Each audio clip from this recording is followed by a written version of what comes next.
Jai Baba, we are reading today chapter 11 of Slave of Love, William Donkin's Yeah. story. So, all right, Diana will read first. Okay.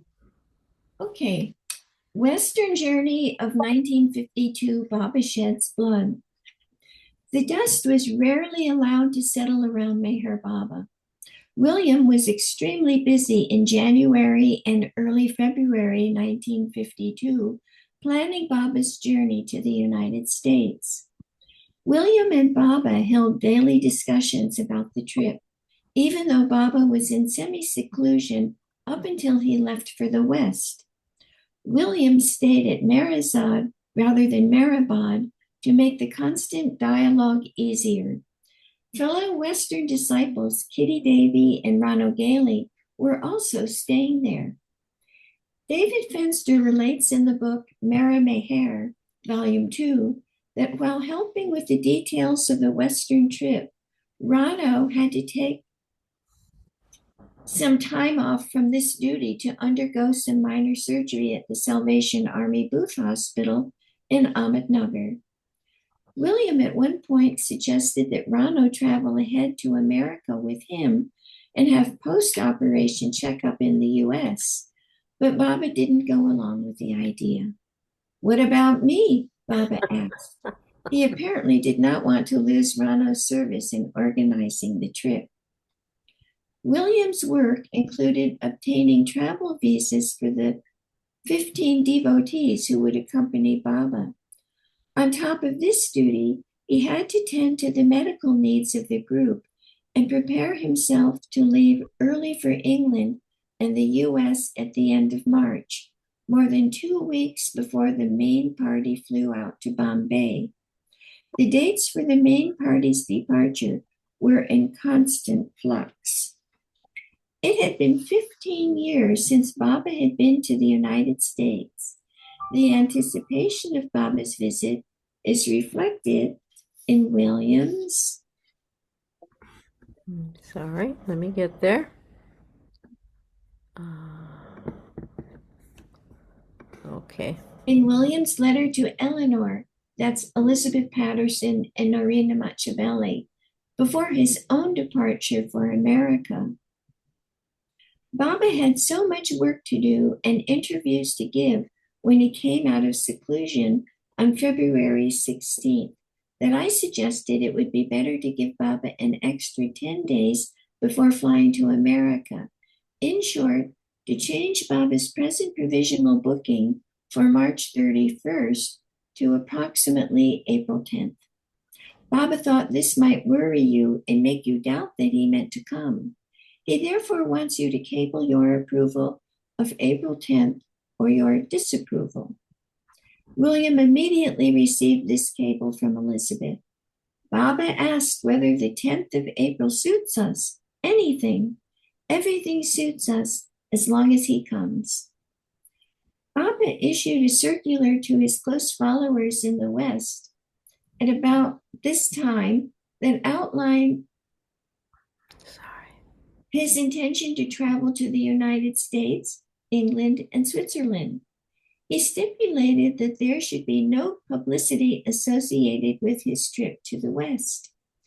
The departure date for the main party was shifted again to April 18th, and complications were countless. Baba himself was ill. Narina had experienced a bad fall in Myrtle Beach, and Rano, whom Baba had asked to look after the main group during the journey, had fallen sick.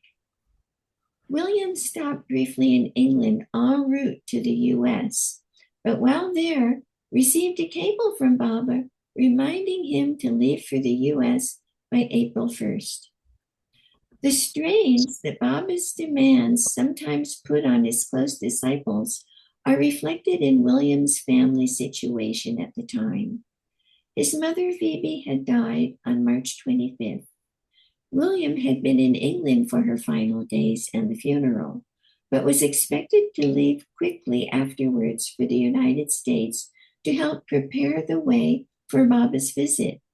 He did manage to go on a short mountaineering adventure in the United Kingdom with his father, Sidney Bryan, before leaving. Baba's departure from India was not without some inner turmoil for Mandali members who remained behind. Erich was one of Baba's main Eastern Mandali, and Baba had asked him to make the journey to America. However, Erich was exhausted from the new life travels. As one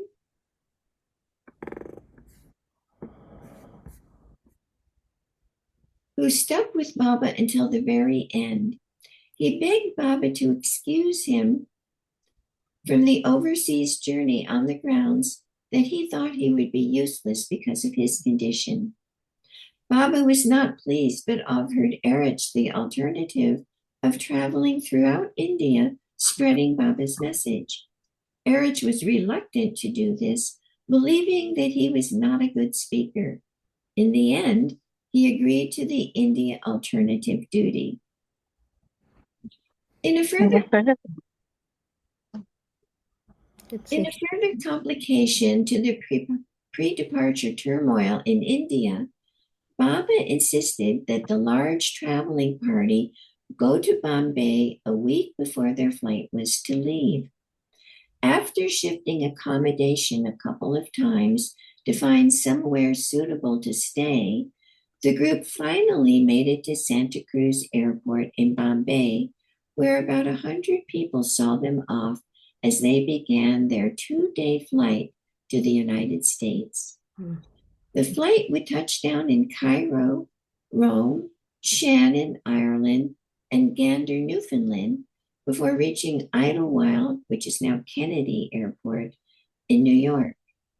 At the New York airport, following Baba's wishes, only a small group met them, which included Elizabeth Patterson, Margaret Krask, John Bass, Delia de Leon, and William. Bass, that's John Bass. Bass saw Baba for only 5 minutes after a lapse of 21 years and related, "I felt such great divinity in Baba's presence.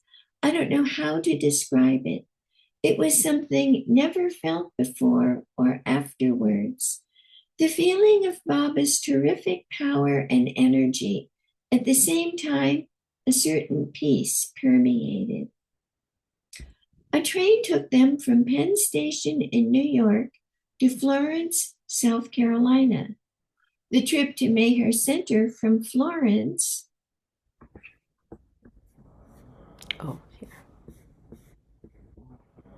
was made by car.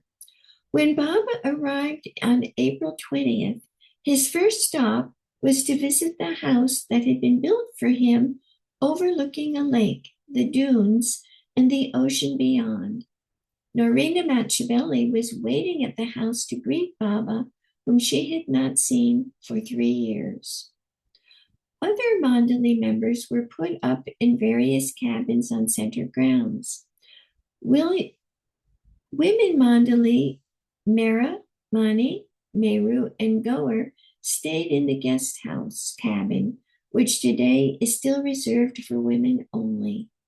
William was housed in the caretaker's cabin, and the remaining Mandali stayed in other nearby cabins. While Baba was planning to meet his close followers at the center, he was already looking ahead to a cross-country road trip to California, as well as a stay in New York after his return from the West Coast. William was, of course, drawn into Baba's various plans. He, along with Eastern disciples Adi Sr. and Sarosh, were directed to Conway, South Carolina, to take the test to obtain their U.S. driving licenses. William was also appointed to serve as the link for communicating with Baba's close U.S. followers, who were all anxious to see their spiritual master.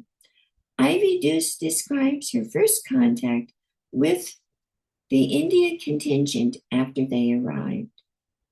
The tremendous fluidity one has to have in connection with Baba showed up suddenly on the morning of May 6th when Dr. Donkin phoned that Baba wanted us to come down a day earlier. Charmian and I packed hurriedly and took with us Francis Brabazon from Australia and Enid Corfe. We were greatly excited at the idea of seeing Baba again. Baba's appearance was a shock to Ivy, who had not seen him since her visit to India 4 years before. Both Ivy and her daughter burst into tears, and Baba admitted, when they could not be convinced that he looked fine, that his frailty was linked to the hardships of the new life. And maybe we should have a new reader now. All right. I will read, unless we have someone who'd like to read. I'll take over now, and if someone would like, you can, after my turn, I'll see if somebody would like to read in the audience. Okay. I'll read these footnotes. Sarosh K. Irani was Adi K. Adi Sr.'s cousin. He met Baba in 1922. He was a businessman in Ahmednagar, Sarosh Motor Works and Sarosh Cinema. Those were his businesses, and for a while was mayor of Ahmednagar. Second footnote, Enid Korf was an English woman who met Baba in the 1930s and stayed with Baba and the group at Portofino, Italy in 1933 and in India in 1937. She was incarcerated in an Italian concentration camp during World War II, lived for a while in the U.S., and then moved back to England. All right, let's see here.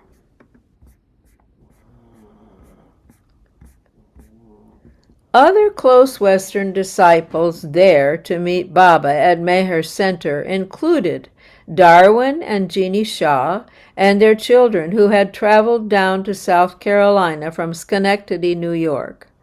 Darwin and Jeannie had met Baba in 1934.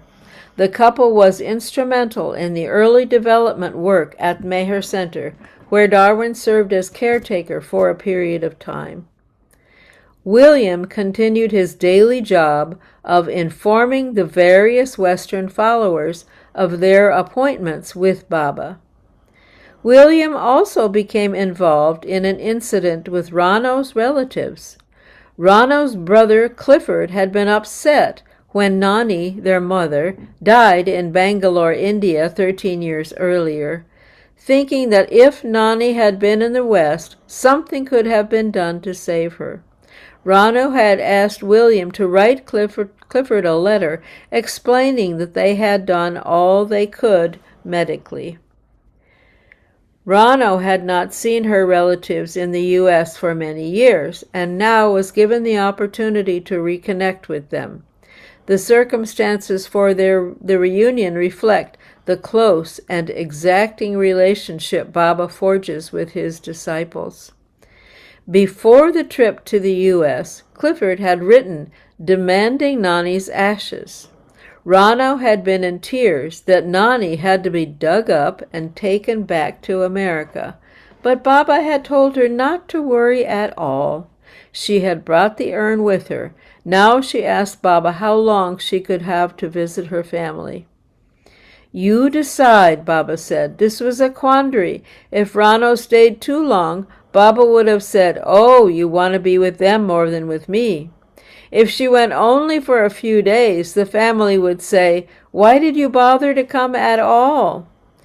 Rano had been in India for 15 years, so it was decided 15 days would be sufficient. Rano received another concession from Baba, asking that she be under no restrictions. Rano was afraid Baba might say no alcohol or impose some diet restrictions. Bal Natu in Glimpses, Volume 3, provides brief descriptions of the encounters Baba had with various followers in the small lagoon cabin, which was built at Meher Center, specifically for intimate contact with the spiritual master. Okay.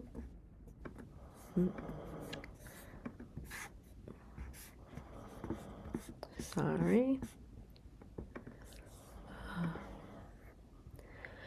Communicating with Ivy Deuce, Baba asked, "Ivy, do you love me? Will you stick with me to the end, at whatever cost?" "Yes, Baba," she replied. Most of the interview with Ivy Deuce dealt with Sufism reoriented, as Ivy was the Murshida of the order. Baba gave her specific directions in regards to Sufism reoriented. "Listen very carefully, because for the first time I am taking a personal interest in Sufism. I am serious about the reoriented Sufism, and we must be so honest as to have its results appearing all over the world. There are 3 things that always hinder truth. First is temptation. Very, very few persons can overcome temptation. The temptation of money, fame, power, lust, leadership are disastrous, very binding, and very few escape it. Second, vagueness about things. And third, dishonesty." When Baba visited the U.S. in 1952, he had indicated he would stay a year. Many followers who traveled to Myrtle Beach to meet him put their lives on hold for various amounts of time. Australian devotee and poet Francis Brabazon had traveled from his homeland. Although he may have expected to spend a long time with his spiritual master, Baba told him on their first meeting that he was to return to Australia before July 10th. William's role as a link to Baba's lovers was reflected in Baba's comments to Western women Phyllis Frederick and Adele Walken, who were invited to come to Myrtle Beach for a week. "I have heard so much about you, both from Elizabeth, Norina, Donkin, and Margaret Krask, and I heard you from within. I feel so happy that at last I have seen you." Phyllis and Adele had stolen a peek at Baba when he and the group were boarding the train for Florence in New York at Penn Station. Let's see. Phyllis relates the story. I'm going to first read these footnotes. Murshida, or Murshid for a male, means spiritual guide or teacher, and is the title given to the head of the Sufi order. And then the second footnote. Phyllis Frederick first heard of Baba in 1943 from Norina Machabelli. She first met Baba in Myrtle Beach in 1952. She was the editor of The Awakener, a magazine devoted to Meher Baba, and helped many young people who came to Baba from the 1960s on. So now back to Phyllis. She's telling the story of how they took a peek at Baba at Penn Station. Phyllis says, "We hid behind the big pillar, high on the 3rd balcony. Adele looked down." "Oh, there's Baba, and there's Mara, and Donkin." Though we were far away, Baba smiled, gestured upward, and we were told later, spelled on the alphabet board what became our Baba signature, Philadel. Of course he knew we were there, but I suddenly realized I was disobeying him. None were to contact him before Myrtle Beach, so I didn't look. I went home feeling very upset by my disobedience. Meher Baba was always an early riser, and his life at Myrtle Beach followed this pattern. He would leave his house at 5 a.m., walk to the guest house to breakfast with the women Mandali. Then he would continue on to the main dining hall, original kitchen, to check that everyone was present.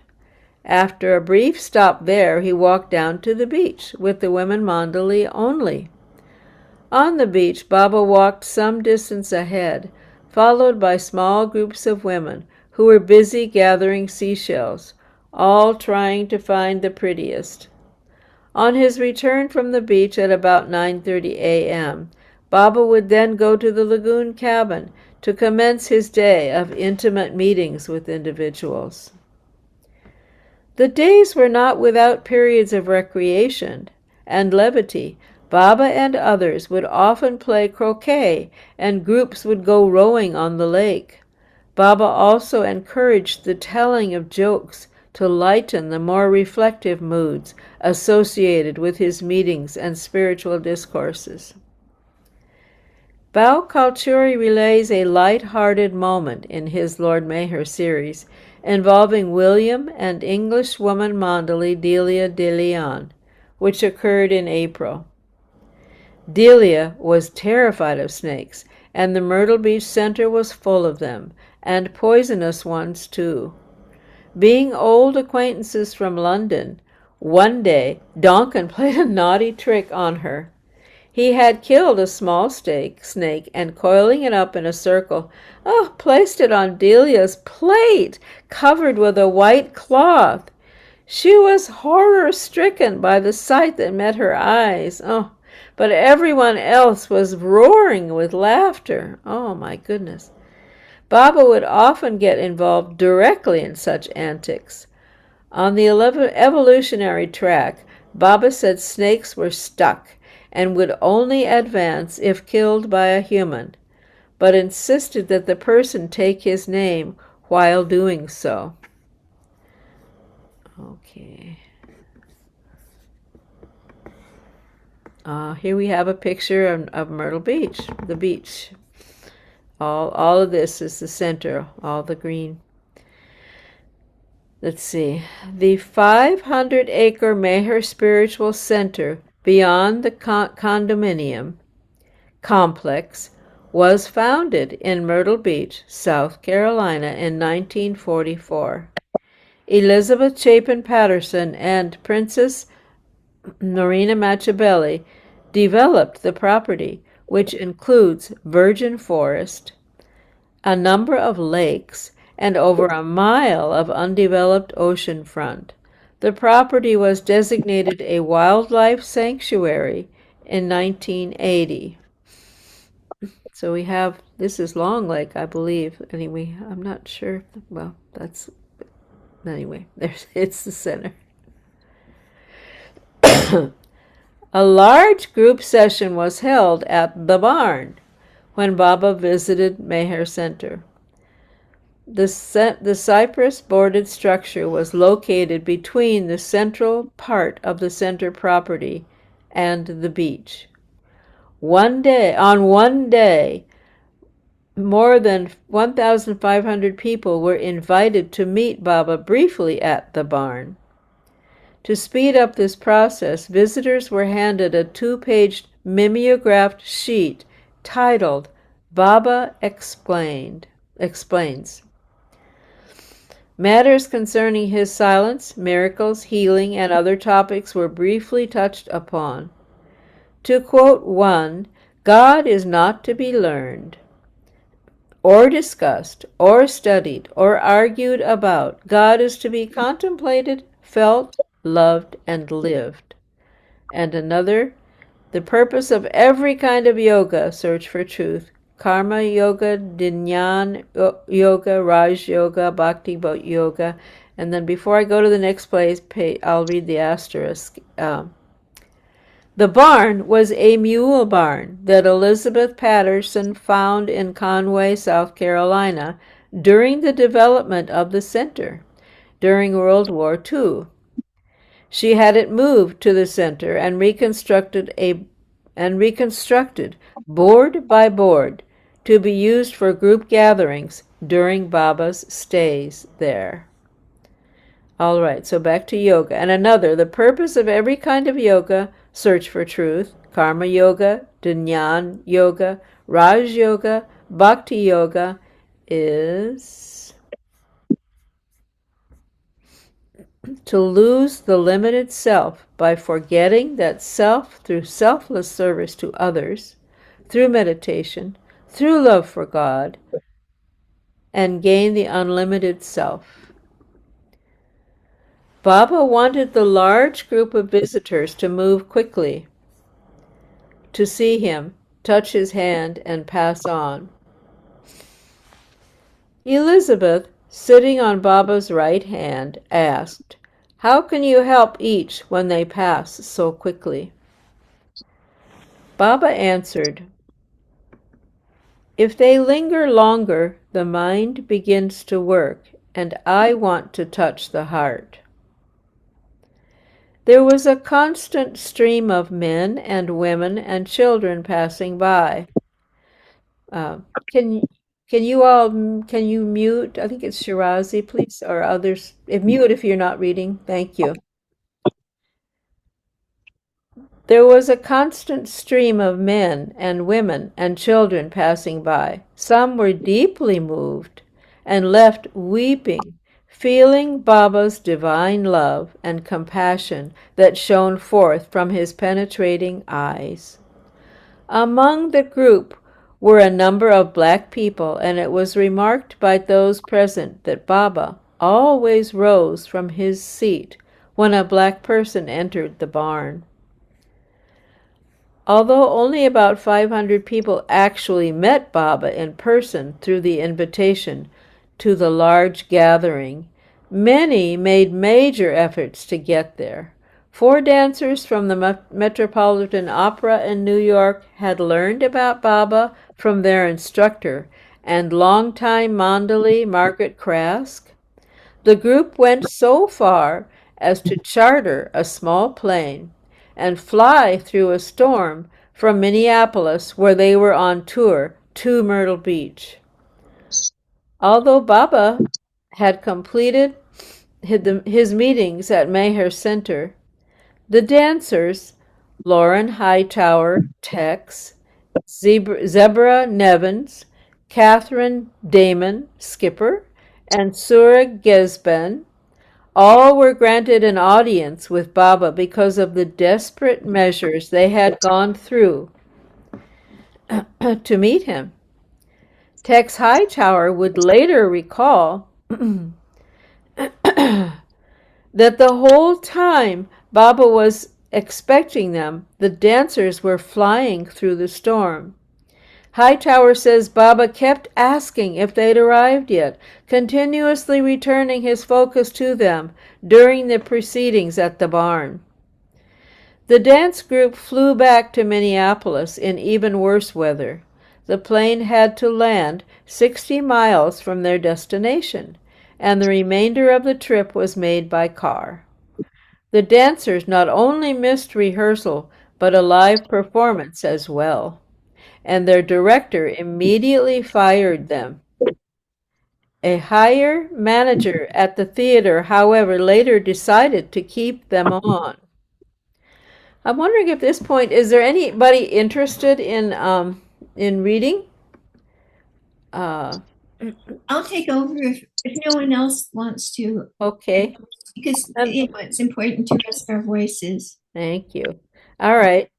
And also, I'd ask if you're not reading, please mute. We're hearing some noises. If you make me co-host, I can help. Okay, that would be great. I'll do it.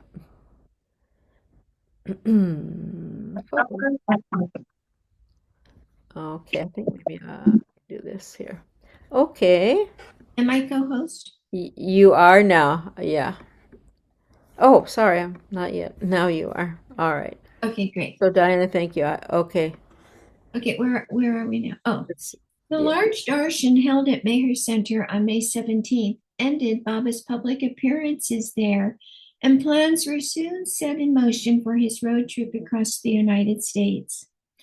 On May 19th, 1952, William, along with 4 Eastern Mandali, left in Elizabeth's Plymouth station wagon for the 3,000-mile trip to Meher Mount in Ojai, California.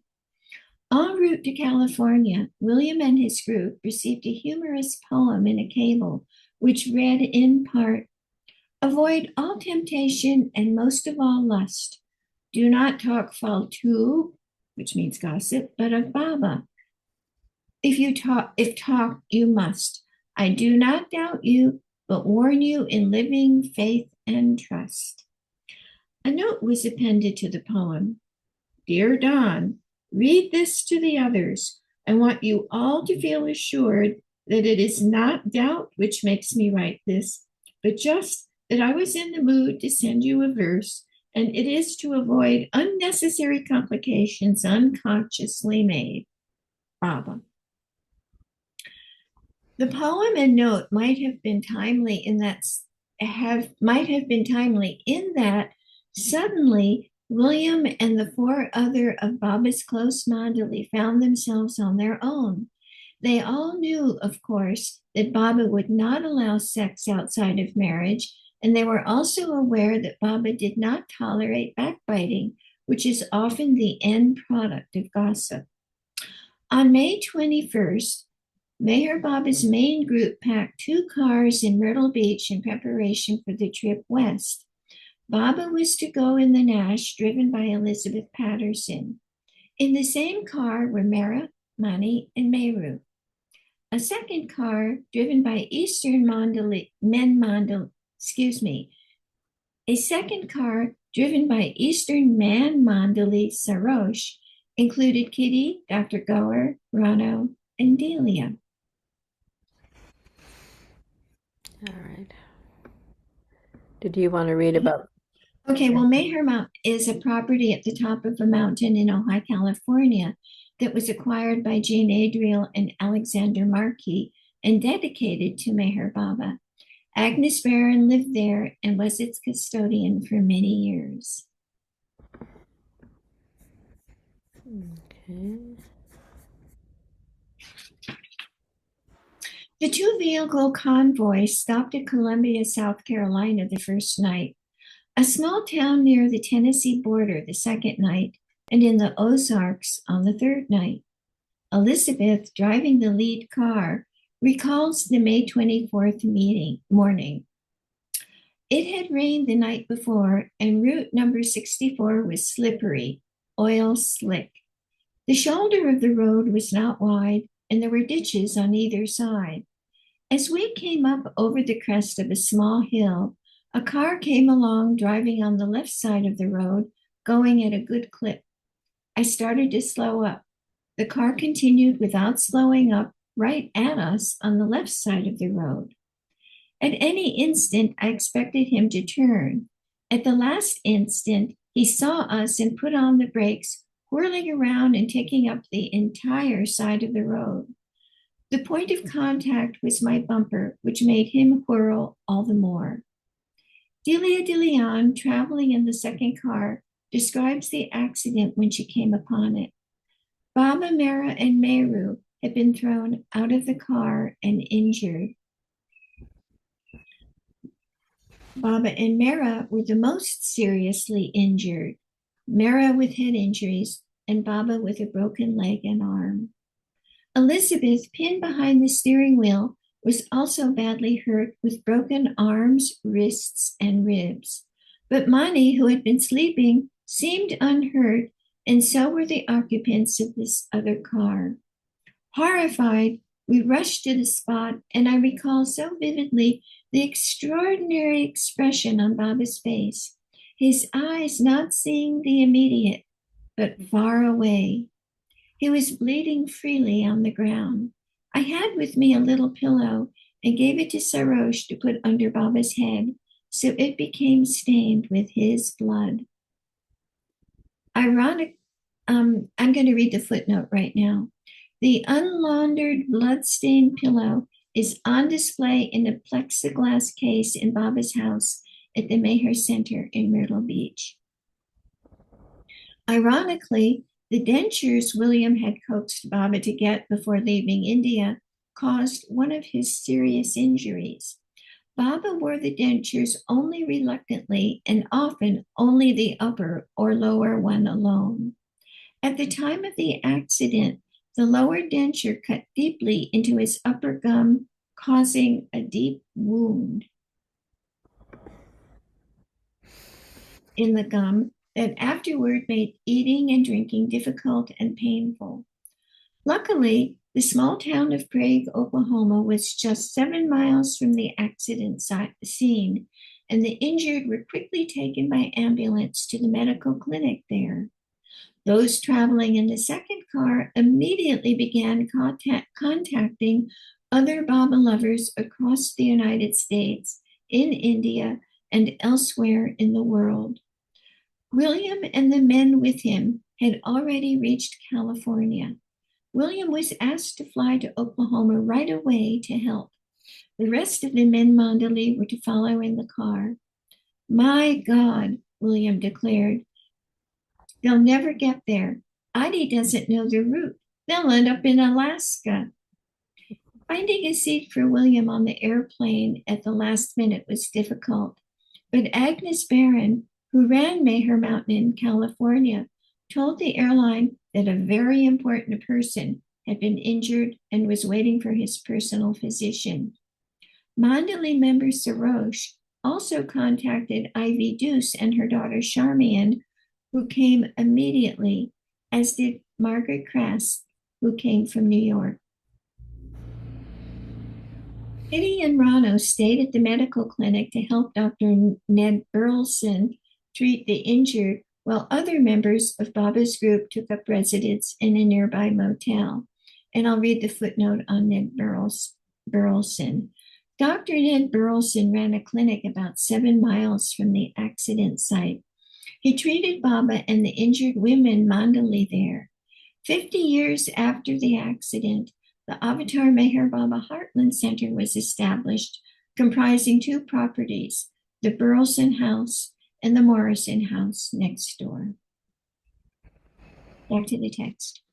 On her arrival, Ivy Deuce helped Delia begin sending out cables to all those who would want to know about the condition of Baba and the others. Kitty Davy could not be pried away from the room where Elizabeth and Mara were, except to take a quick bath in the adjoining bathroom.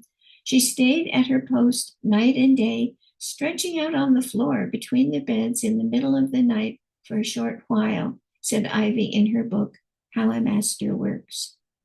The scene at the medical clinic and the demands on Dr. Burleson must have been stressful. His thoughts, described later in the Awakener magazine, are indicative of the situation.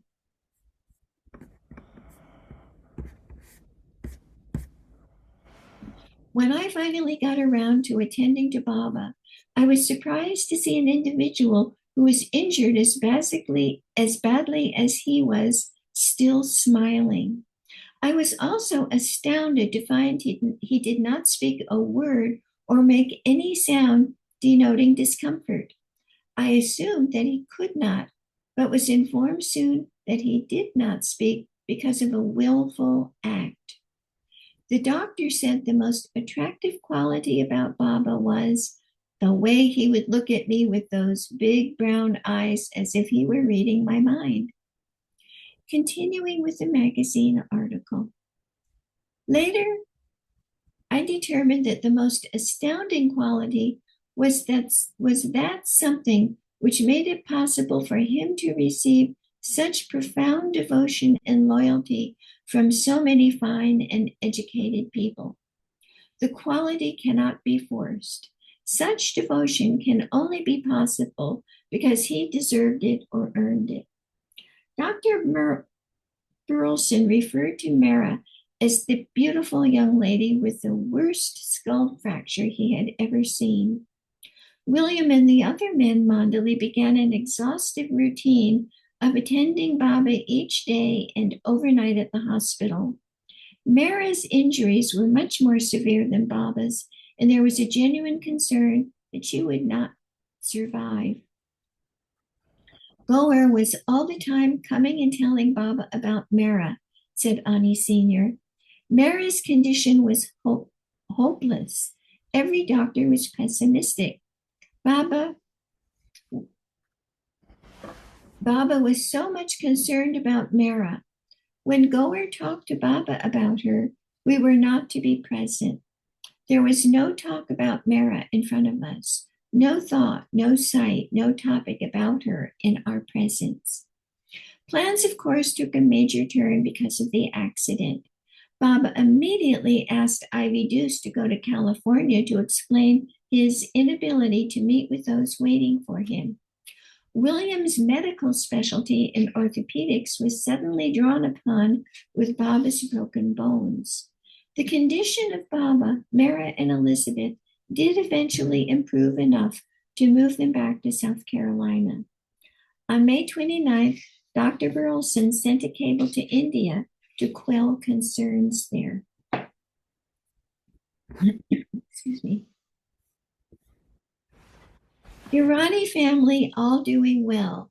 None will die, none will be permanently disabled. We shall send them home to you ultimately, as well as when they left, except for their unhappy experience. William and Rano flew from Oklahoma to the East Coast. There, Yupon Dunes, Elizabeth's house in Myrtle Beach, was prepared for Baba and the others for their convalescence. After 12 days in Prague, Oklahoma, the group left for South Carolina on June 4th. Some traveled by car, but Baba, Mara, Kitty, Goer, and Elizabeth traveled the 1,500 miles into ambulances. When Baba arrived at the Yupon Dunes house, an incident provoked him that indicated that only the body was injured, but not his, at times, tenacious nature. Ani Sr. had waited with William at the house for Baba and the others to arrive in the ambulances. But before Baba arrived, Adi had gone off somewhere, leaving only William to greet Baba and the others. Baba was furious at Adi when he showed up later. Unable to control his temper, Adi retorted loudly, "I will get on a plane and return to India this afternoon if you want." "You should have been there," Baba berated him. "You should have waited." Adi responded, "But how am I to know the exact time of your arrival?" And so it continued. The incident showed that Baba continued to use turmoil to bring deep-seated emotions to the surface, and also indicated that Baba sometimes got back as good as he gave, although in the end, Baba came out boss and always forgiven. Another incident also revealed in the Mara Meher. Shouldn't that be Mara Meher? 3-volume series. It's, I think it is turned around. Mara, I think Meher is first. I think it's really Mara Meher. 3-volume series showed the toll the accident had taken on Baba and his close ones. While Mara was gradually improving, Mani was having her own problems dealing with her anguish, so evident in the letter she wrote to those in India. "Without having much physical injury except for a hurt knee," she admitted, "I suffered terribly within, seeing Baba's suffering, seeing Mara's suffering, finding that I hadn't a share in it. I was feeling very down, depressed."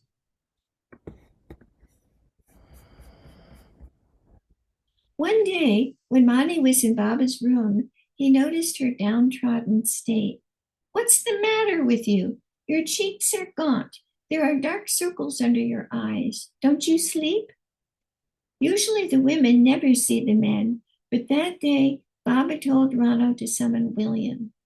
William came in but did not look at Mani, and she did not look at him. William looked at Baba, and Mani looked at the floor. "Look at her," Baba instructed him. "She is black under her eyes. Her face like this." Baba made a frown. "Do something about the bags under the eyes. Give her a nice tonic and some pills to make her strong." William made no reply. "Didn't you hear me?" Baba asked. "I heard you, Baba," he said, "but no amount of pills or tonics will help her. What she needs is rest and a change." Baba looked at the others and remarked, "He's mad. I've always said so. I said to give her tonic and pills, and he talks of irrelevant things like rest and change. You're a barber, not a doctor." So William prescribed vitamins and a tonic. It did not help Mani at all. On the contrary, it meant more work for her. Baba told her to take the pills at 8:50 a.m., 10 minutes before breakfast, and the tonic 20 minutes after lunch at noon. This was in addition to the other small orders which Mani already was observing every day. It was more meditation on Baba, Mani explained. It's almost 9. I must remember to take my pills. Then Baba asked, It's 12:20. Have you taken your medicine? I would rush to take it. I had to be watching the time always, Baba would ask. It resulted in more work. Kitty was in charge of cooking and feeding the group at Yupon Dunes. Eastern Mandali Sarosh drove her to town each day to fetch groceries, and William continued to apply his medical skills to help him in the recovery of the injured.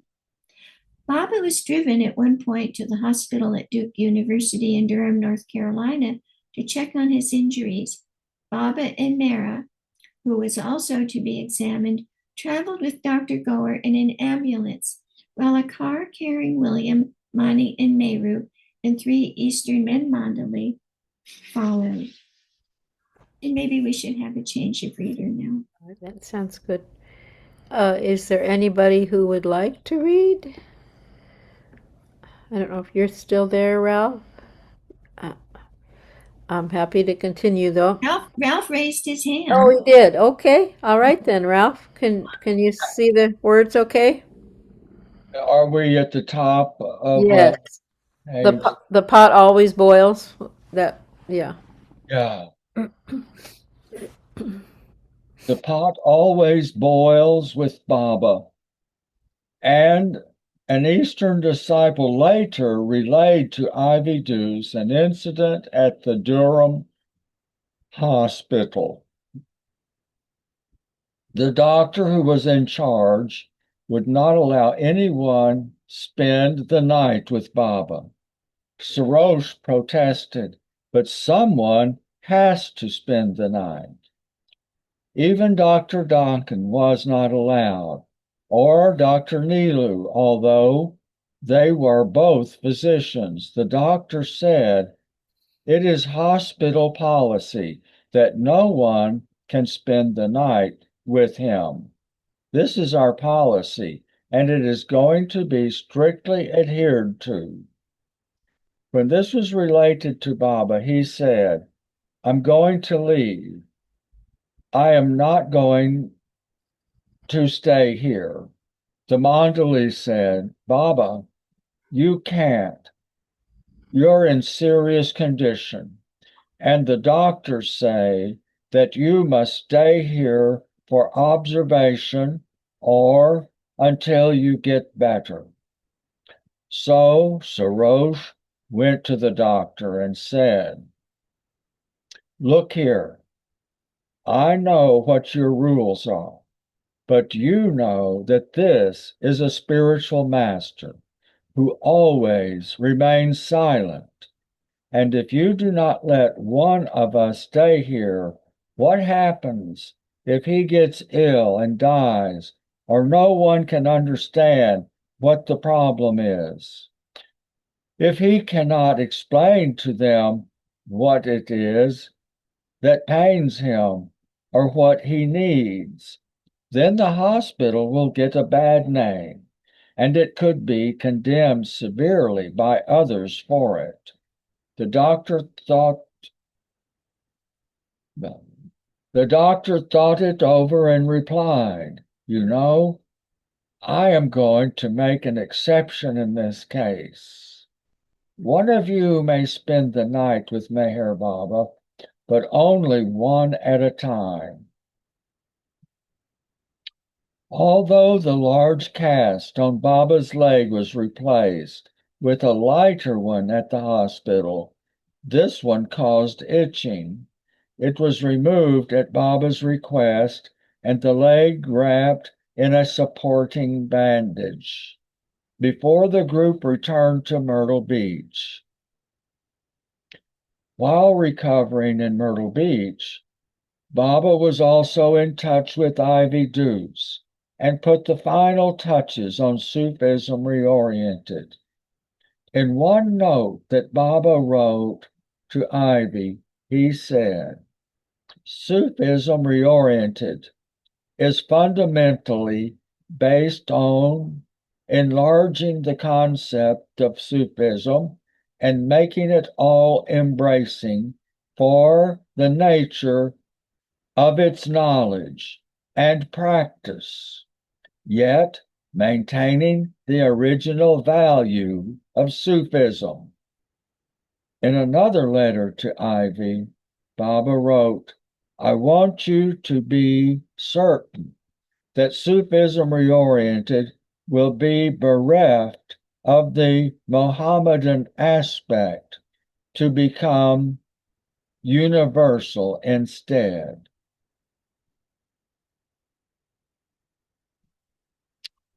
Elizabeth Patterson, who was still recovering, began to receive messages.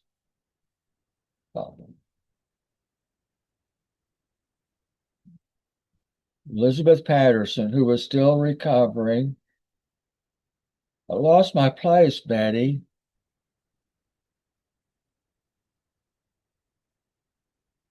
Elizabeth Patterson.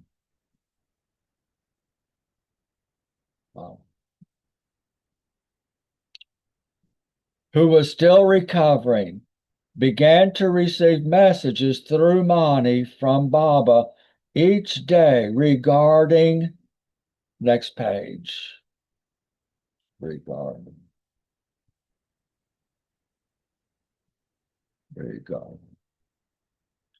regarding, who was Elizabeth getting messages from? Mani, regarding upcoming plans. Although for a month after the accident, Kitty estimates Elizabeth saw Baba only twice. It was at this point that Kitty received a hint from Baba that her life was to undergo a major shift in geography and service.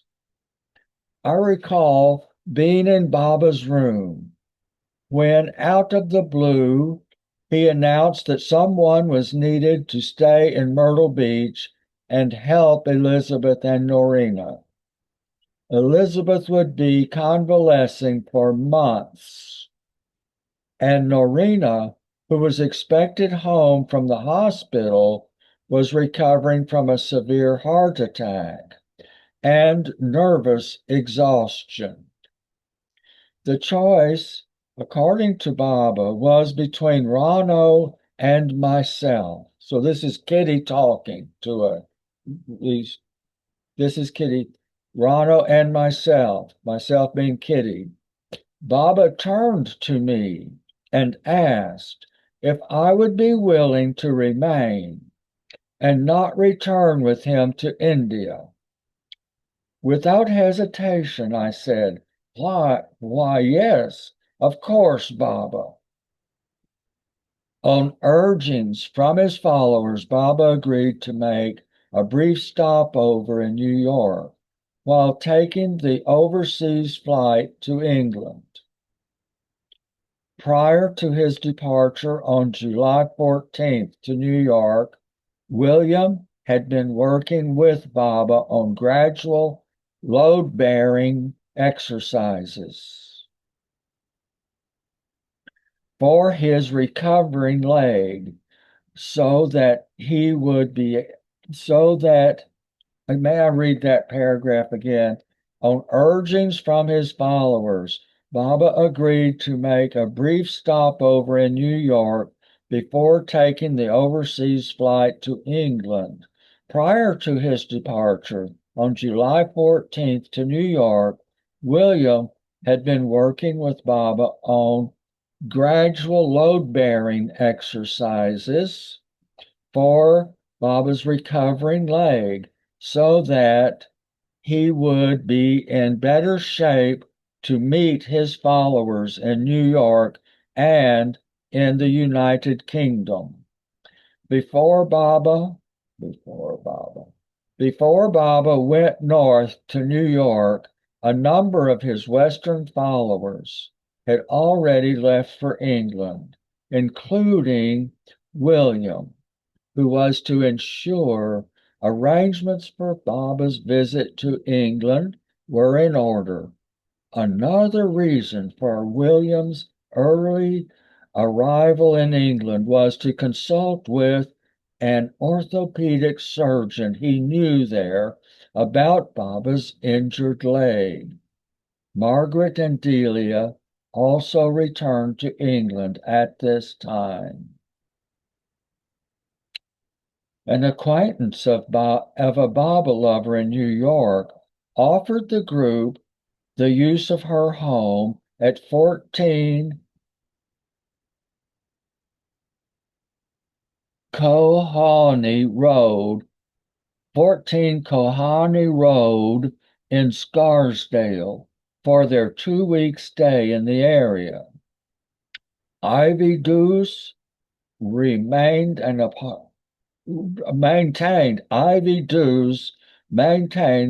apartment in New York, and it was here that Baba met many new people as well as his longtime followers. July 18th through the 20th were the heaviest days of darshan. Despite Baba's injuries, he was radiant as ever when welcoming people. Bal Natu describes the scene in Glimpses, Volume 3. During the interviews, a simple sentence from Baba, sometimes just a broad smile, a handshake, or a non-verbal gesture would convey to each visitor his love and personal concern.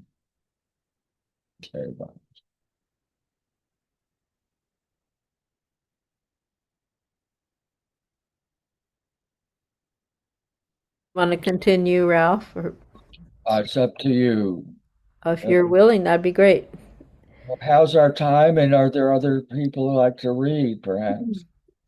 Should we? Anybody would like to read? I think we can just go ahead for maybe a page or two more if you're willing. July 19th. Am I reading well? Is everyone able to Yes, follow? quite clear. Very, very nicely. Yeah. Thank you. We can continue up to 10 o'clock. Yes. It is 9:46 here. Yes. Up to 10 o'clock we will go. Or maybe just go and finish the Can you hear me? chapter. Let's see. Yeah. Now 14 minutes. Okay. Okay. Can you All hear right. me? Yes. Hi, this is Shirazi. How are you guys doing? Great. Thank you. I won't mind reading, but I cannot turn my video on just because of some reasons right now. So is it okay if I just read it? Oh, that should be fine. Let's see. Yeah, this is because I'm on my cell phone right now and I have to move the screen to get to all the words and all. So if you don't mind, I mean, like, I don't want to lose a single line while I'm reading. So it's up to you. Okay. Well, maybe I'll let Ralph continue for a couple pages, and then we can try it with you. Shirazi, okay? That's fine. That's fine. Okay. That's fine. I just wanted to help because I guess you guys were tired or something. Oh, no. Well, I appreciate your being considerate. I think we're okay here. Okay. Awesome. Yeah. Okay. Yeah. Go ahead. Thank you. Okay. Ralph? Jai Baba. July 19th was the first time that Don Stevens met Baba personally. Don would go on to write a number of books about Baba and was also instrumental in editing Baba's classic God Speaks, which would be published in 1955. Before leaving Scarsdale, it was made clear to Kitty that she was going to serve Baba by helping Elizabeth and Dorina at Meher Center in South Carolina. To help soften the impact this had on Kitty, she was allowed to accompany Baba and the women Mandali to London, where she stayed for a short time with her parents before returning to the U.S. Baba and his party flew from New York on July 31, 1952, and lived at the Hotel Rubens for their 6 days in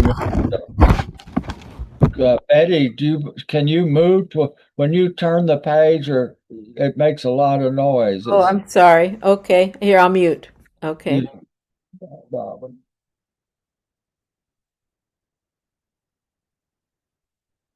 I'll start over with before leaving Scarsdale, because I lost my place. I'm sorry.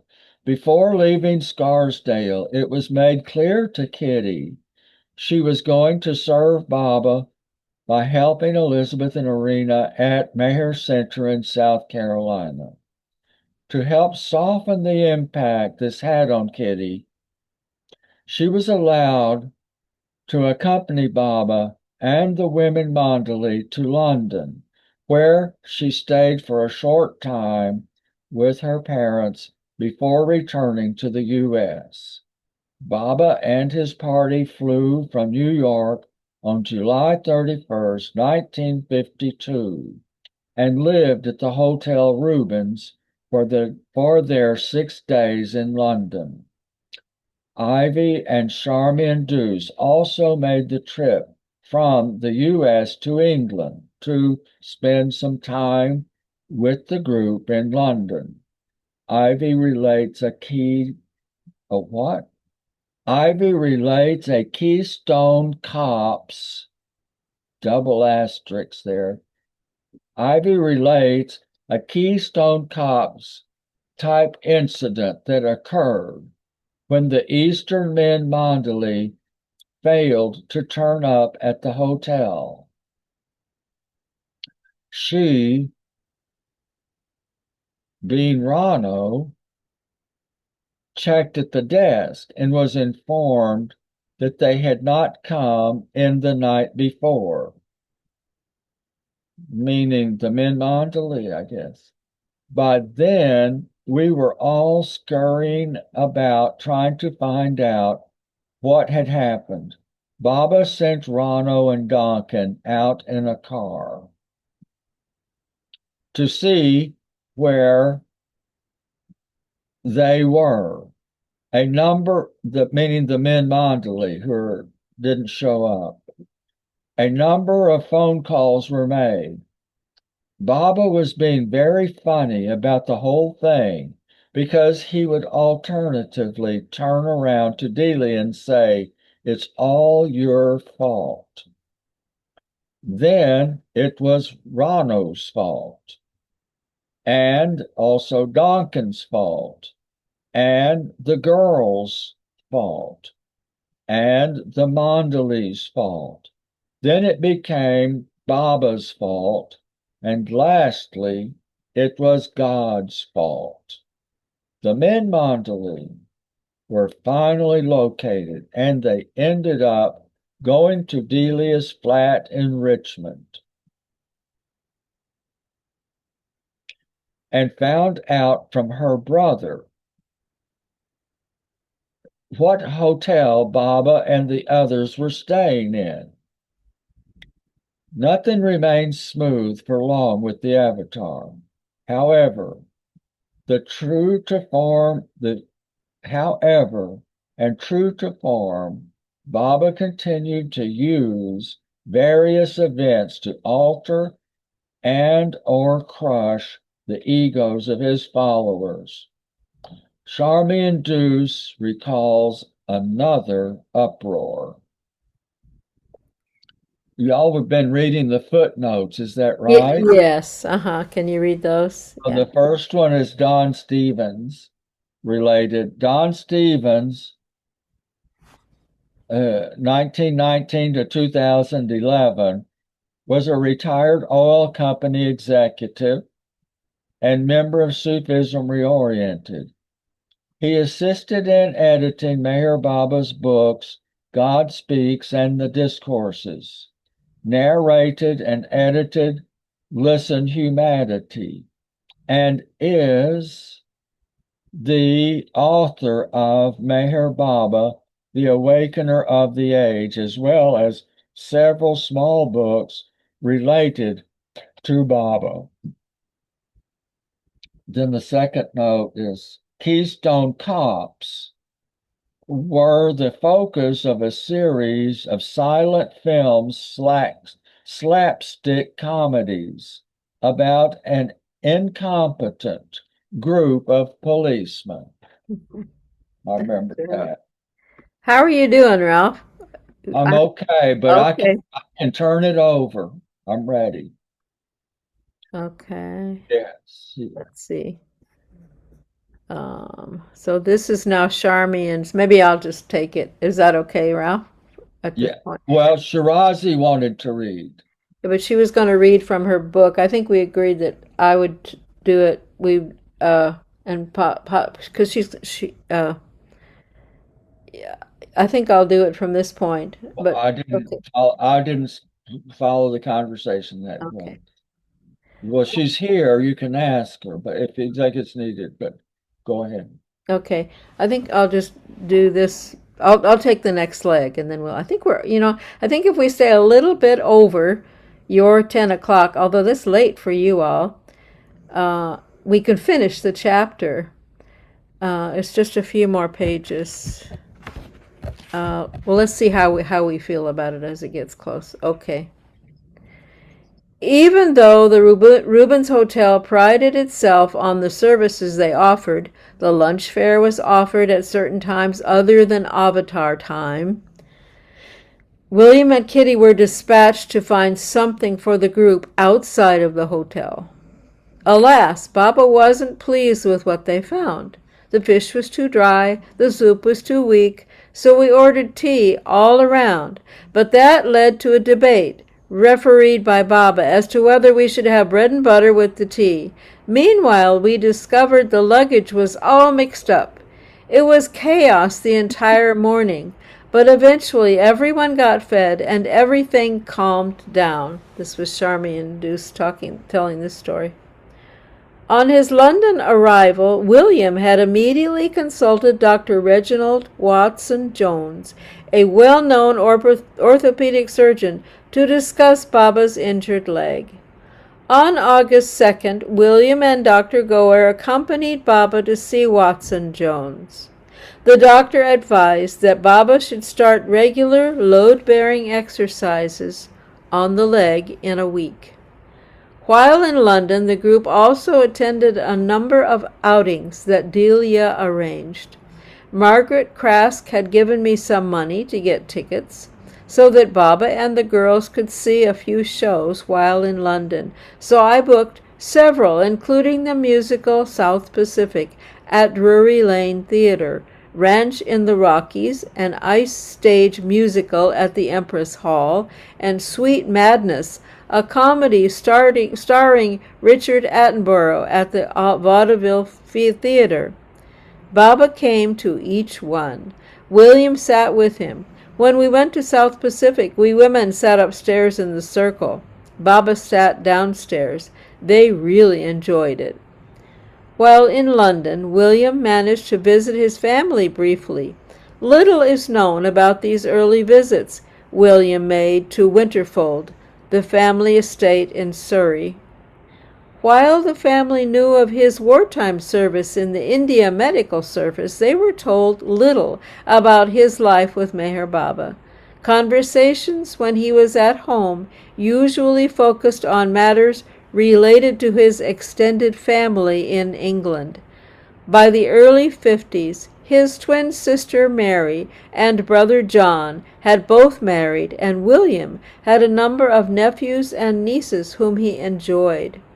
His oldest brother Brian remained a bachelor. Let's see here.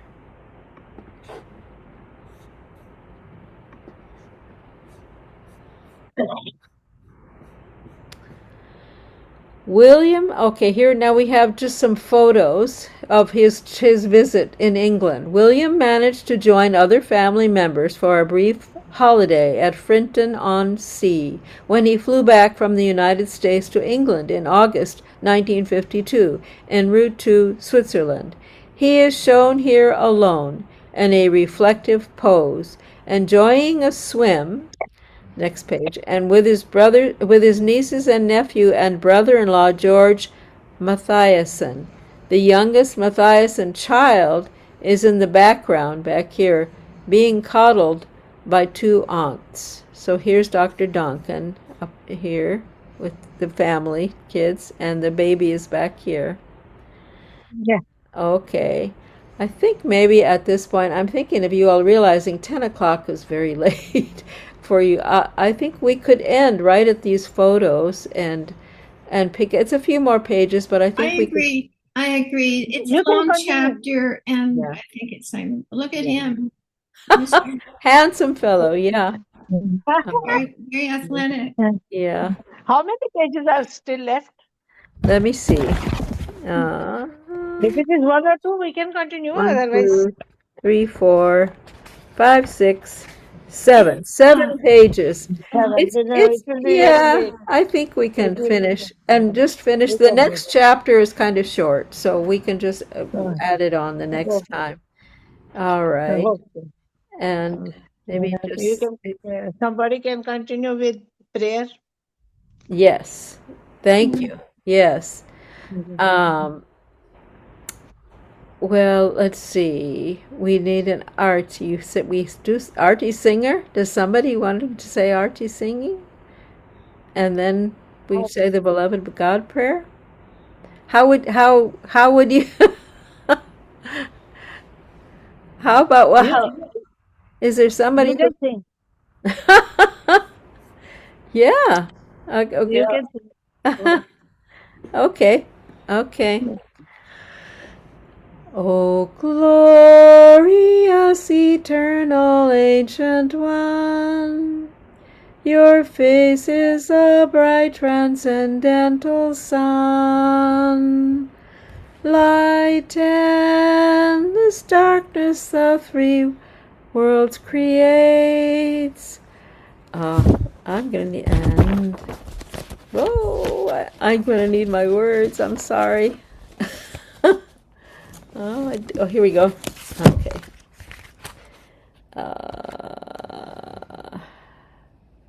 Okay. I'll start again. O glorious, eternal, ancient one, your face is a bright, transcendental sun. Light in this dark world and the tears I weep.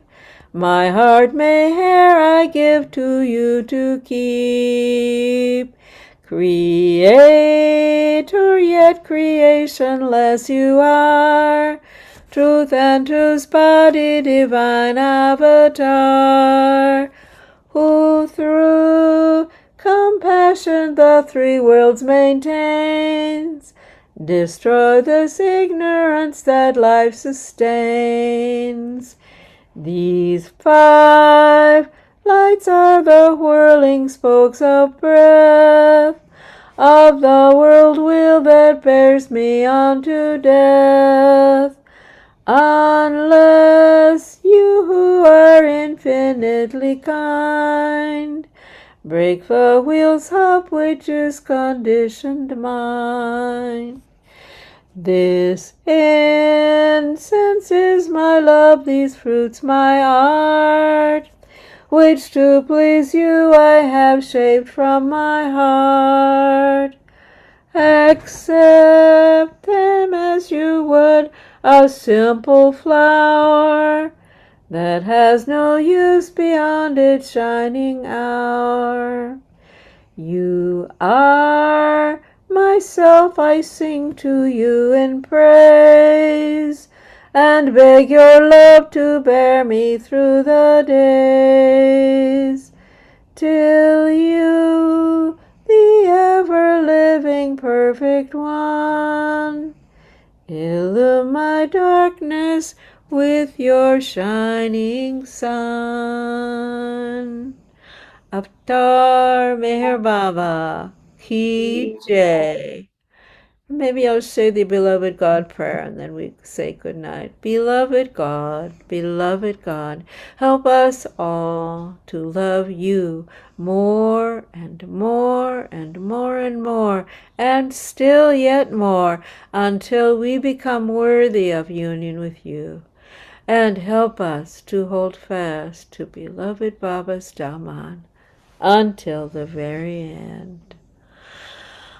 Avatar Meher Baba Ki Jai. Avatar Meher Baba Ki Jai. Avatar Meher Baba Ki Jai. Ki Jai. You must Jai come Meher close. Baba. Jai Meher Baba. Jai There. Baba. Jai. We Thank you, you need to close. Sushima. Thank you. Thank you. Thank you. Welcome. Uh, Jai You have Baba. done very good. Okay. Good night, Nicely you all. Good night. Jai Meher Baba. Jai Baba. Jai Baba. beautiful artist.